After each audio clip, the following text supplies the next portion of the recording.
It's been almost 350 years since the first recorded discovery of a fossil. Since then, over 250,000 species have been identified through the study of their ancient remains. I'm here in Bristol to find out how technology is bringing new life to old bones. My first stop is Bristol Museum to learn more about fossils. I met up with Deborah Hutchinson, the curator of geology. Wow, well this is quite the collection you have back here. Oh, thank you. No, we're very lucky here at Bristol Museum. We've got about 500,000 specimens in the geology collection, and only a fragment are out on display at any one time. Back here in the stores, we look after a whole host of specimens that are hugely scientifically important. We have researchers that come from around the world to access these wonderful collections. And who do we have here? So this specimen is particularly important. This is the fossil of Pliosaurus carpenteri, and she usually lives in the stores here at Bristol Museum. Well, this isn't quite what I was expecting to see while looking at a skull. It looks as if it's resting in pieces.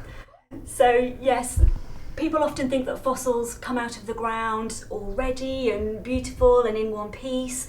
It's not very often the case. Often fossils come out of the ground in different chunks, in different pieces.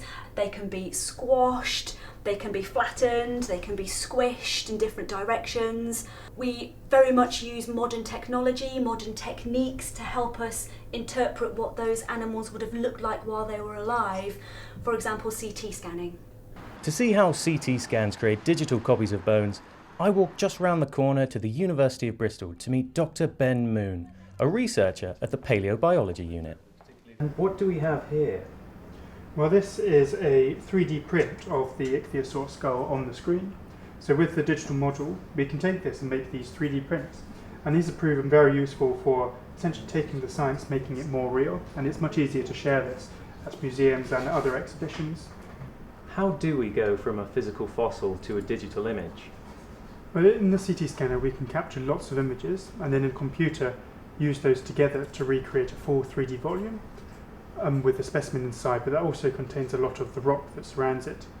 So what we do is we bring it into this room, and then we can essentially digitally chip away at the rock surrounding the bones themselves. So this is what we've done with this specimen on here, where you can see we've removed the rock from around it, and we've managed to identify all the bones in the specimen. We've got the snout here, this hole here is where the nostril is, and then this rather large hole at the back is the eye. And it takes a lot of work to end up with a beautiful image like this one. Yes, so with the fossils that we work with, it's actually quite difficult to separate the rock from the bone automatically. Like in a colouring book, we'd go around where the bone is to draw around each of the bones individually to identify it and separate it from the rock. And by going through thousands of different slices across the whole specimen, we can then end up with the 3D model that we see here.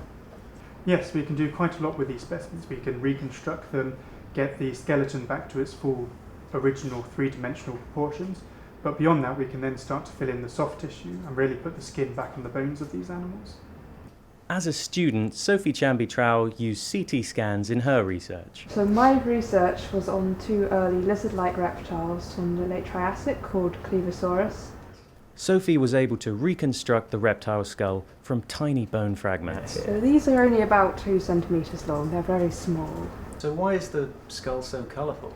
So that's part of the process of identifying bones. We assign them different colours so we know which bone is which. Especially in the original specimen, if there's 2 different bones from either side of the skull and one's broken, one's not, it's nice to know at a glance which bone is which. So now that you've got the constructed skull, is that job done? Well, no, there's a lot more life to these bones yet. We can do muscle reconstruction, bite force reconstructions, and we can even infer what they might have eaten within their respective ecosystems. What a fascinating insight into how we're using technology to breathe new life into old bones. One thing's for certain, the future of the past is in safe hands.